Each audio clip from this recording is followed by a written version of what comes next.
Jamaah semua rahimakumullah, marilah kita memperbanyak rasa syukur bagi Allah Subhanahu wa taala yang senantiasa memberikan rahmat, hidayah serta berbagai macam kenikmatan yang sehingga pada kesempatan siang hari ini kita masih diberikan kesempatan untuk melaksanakan sebagian dari perintahnya, yaitu melaksanakan sholat Jumat berjamaah.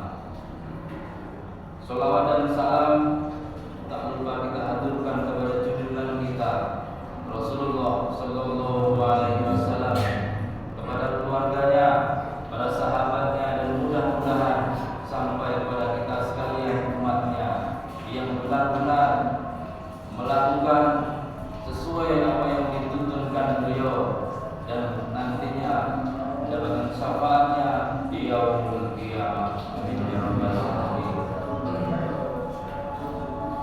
Jamaah sholat Jumat yang dimuliakan Allah Subhanahu wa taala, setiap manusia di dunia ini memiliki angan-angan yang ingin diwujudkan menjadi sebuah kenyataan.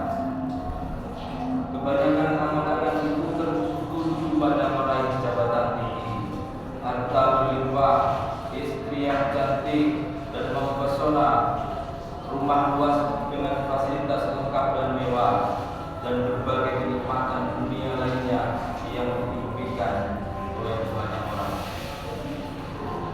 Di sisi lain, ada si miskin yang ingin menjadi kaya, ada si sakit yang ingin segera sembuh dari sakitnya dan bisa kembali menikmati dunia, dan ada si kaya yang sangat benci kemiskinan tapi terus merasa dirinya miskin sehingga semangatnya untuk menambah kekayaan tidak pernah mampu. Memang benar apa yang disabdakan Rasulullah SAW, bahwa angan-angan manusia di dunia tidak akan pernah habis sampai mereka masuk ke dalam kubur. Seandainya seseorang memiliki satu lembah emas, niscaya dia ingin memiliki 2 lembah emas lagi, dan tidak ada yang bisa memenuhi mulutnya kecuali debu, tidak ada yang bisa menghentikan keinginannya kecuali kematian, dan Allah menerima taubat orang yang bertaubat. Namun bagaimanapun angan-angan di dunia ini, selama masih ada kesempatan, maka masih bisa diusahakan dan masih ada kemungkinan untuk menjadi sebuah kenyataan, yakni dengan melakukan sebab-sebab yang sudah ditetapkan oleh Allah Subhanahu wa taala. Pada kesempatan ini, khatib bukan untuk mengajak jamaah sekalian untuk memiliki angan-angan dunia yang muluk-muluk, tapi khatib ingin mengajak agar kita merenungi angan-angan sebagian orang yang sudah tidak memiliki kesempatan lagi untuk mewujudkannya. Angan-angan mereka sudah terputuskan dari sebab mereka adalah orang-orang yang sudah meninggal dunia. Mungkin ada yang bertanya, apa yang menjadi angan-angan mereka? Setelah melihat kenikmatan atau siksaan Allah Subhanahu wa taala terpampang di depan matanya, masihkah mereka menginginkan kenikmatan dunia yang telah menyita perhatian manusia? Kaum muslimin rahimakumullah, orang-orang yang sudah meninggal dunia itu bermacam-macam. Ada yang baik, ada pula yang buruk, ada yang soleh, dan ada pula yang sebaliknya. Ada yang ditangisi kematiannya oleh manusia, dan ada pula yang diharapkan kematiannya. Masing-masing orang ini memiliki angan-angan yang berbeda. Angan-angan mereka ini telah dijelaskan oleh Rasulullah SAW, juga oleh Allah Subhanahu wa taala. Yang pertama, orang-orang soleh ingin segera dibawa ke kuburannya setelah kematian.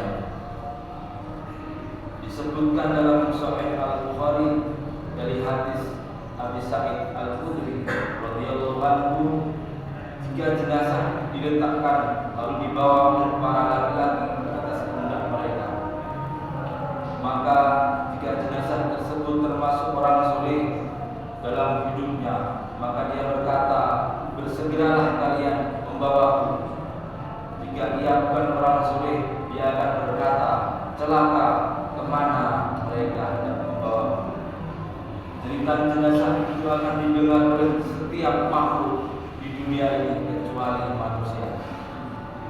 Seandainya manusia bisa mendengarnya, tentu mereka akan pingsan. Yang kedua, orang-orang berdoa agar kiamat dipercepat. Disebutkan dalam hadis yang panjang yang dikeluarkan Imam Ahmad bahwa ketika seorang di dalam kubur bisa menjawab pertanyaan dua malaikat, kemudian datang kabar gembira dari Allah Subhanahu wa taala bahwa dia termasuk penghuni surga, maka hamba tersebut memohon agar hari kiamat dipercepat kedatangannya. Ini adalah angan-angan orang soleh setelah melihat tempatnya di surga. Padahal hari kiamat adalah hari yang tersulit dan terberat bagi manusia. Ini sangat berbeda dengan kaum munafik dan orang-orang kafir. Mereka memohon kepada Allah Subhanahu wa taala agar hari kiamat tidak datang. Padahal di dalam kubur mereka mendapatkan siksa yang sangat pedih. Namun karena mereka tahu bahwa siksa di neraka itu jauh lebih menyakitkan dan lebih pedih daripada di dalam kubur, sehingga mereka lebih memilih tetap disiksa di dalam kubur. Kaum muslimin rahimahullah, yang ketiga, angan-angan orang yang mati syahid. Sahabat Anas bin Malik radhiyallahu anhu meriwayatkan dari Rasulullah sallallahu alaihi wasallam, sabda beliau yang berbunyi, tidak ada seorang pun yang masuk surga kemudian ingin kembali ke dunia kecuali orang yang mati syahid. Dan dia tidak menginginkan apapun di dunia kecuali mati syahid. Dia berangan-angan untuk kembali ke dunia, kemudian terbunuh sebanyak 10 kali. Ini disebabkan oleh kemuliaan orang yang mati syahid. Ini adalah sebagian dari angan-angan orang yang telah melihat kemuliaannya di sisi Allah Subhanahu wa taala. Meski ingin kembali ke dunia, namun angan-angan mereka tidak ada hubungannya dengan dunia dan kenikmatannya sedikit pun.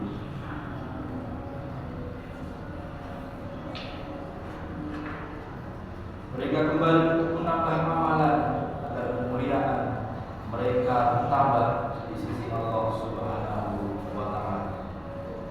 Kaum muslimin rahimahullah, demikianlah beberapa angan-angan orang yang soleh yang sudah meninggal dunia.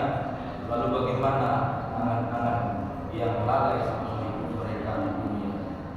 Di antara angan-angan mereka adalah yang pertama, sholat 2 rakaat. Mereka ingin kembali hidup di dunia kemudian melaksanakan sholat sunat 2 rakaat. Adalah di antara angan-angan orang yang sudah meninggal dunia, yang dahulunya sering disibukkan oleh dunia sehingga sering meninggalkannya. Diriwayatkan oleh Abu Hurairah radhiyallahu anhu, Rasulullah melewati sebuah kuburan, kemudian bertanya, siapa penghuni kuburan ini? Mereka menjawab, ini kuburan si fulan. Lantas Rasulullah sallallahu alaihi wasallam bersabda, 2 rakaat lebih dia cintai daripada dunia dan isinya. Dalam riwayat lain disebutkan, sholat 2 rakaat yang ringan yang kalian remehkan kemudian ditambahkan pada amalan orang ini lebih dia cintai daripada dunia kalian.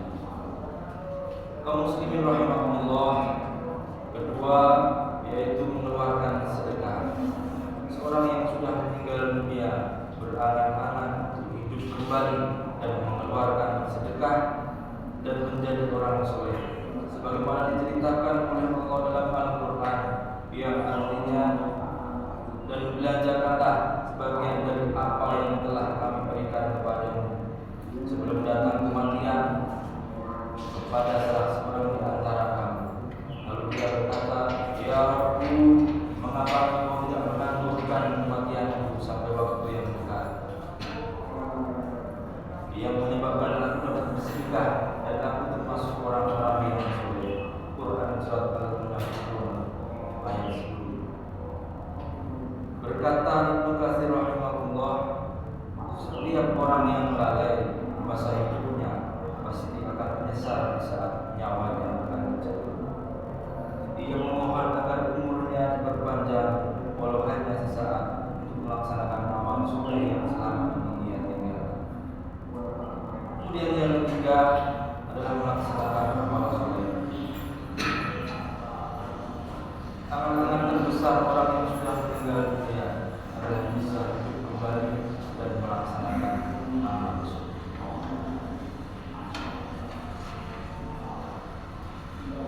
Dalam surat Al-Mu'minun ayat 99 dan 100, Allah berfirman yang artinya, demikianlah keadaan orang-orang kafir itu, sehingga apabila datang kematian kepada seseorang dari mereka, dia berkata, ya aku kembalikan aku ke dunia agar aku berbuat amal yang soleh terhadap yang telah ditinggal. Barakallahu li wa lakum fil Qur'anil azim wa nafa'ani wa iyyakum bima fihi minal ayati wa dzikril hakim. Aqulu qawli hadza wastaghfirullahal azim wastaghfiruhu innahu huwal ghafurur rahim.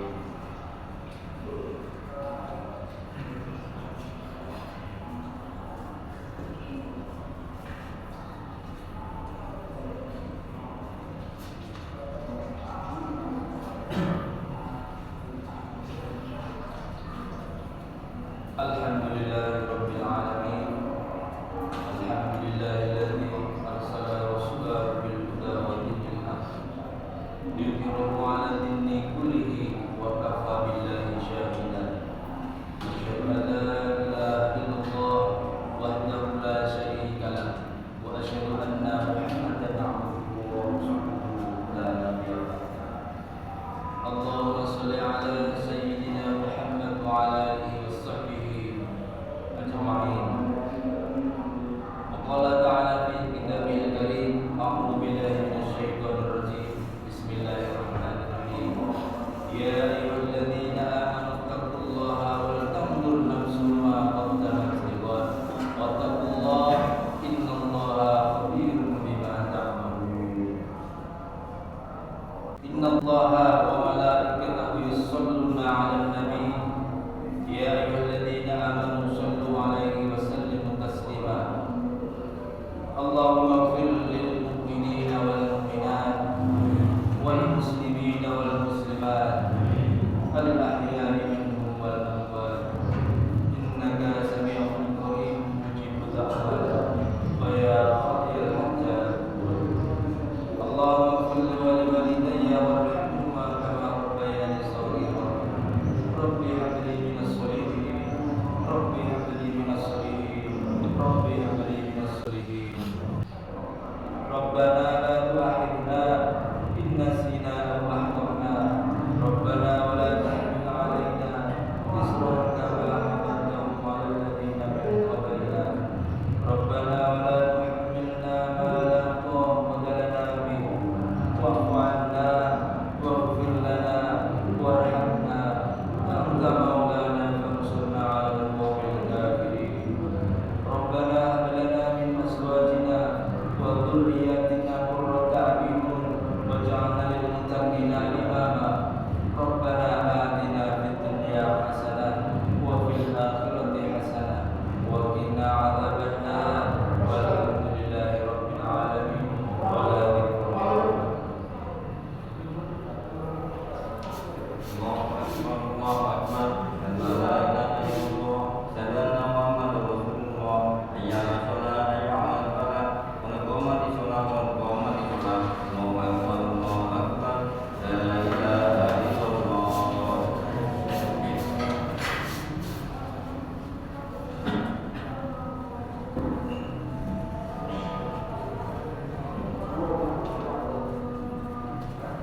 Amin.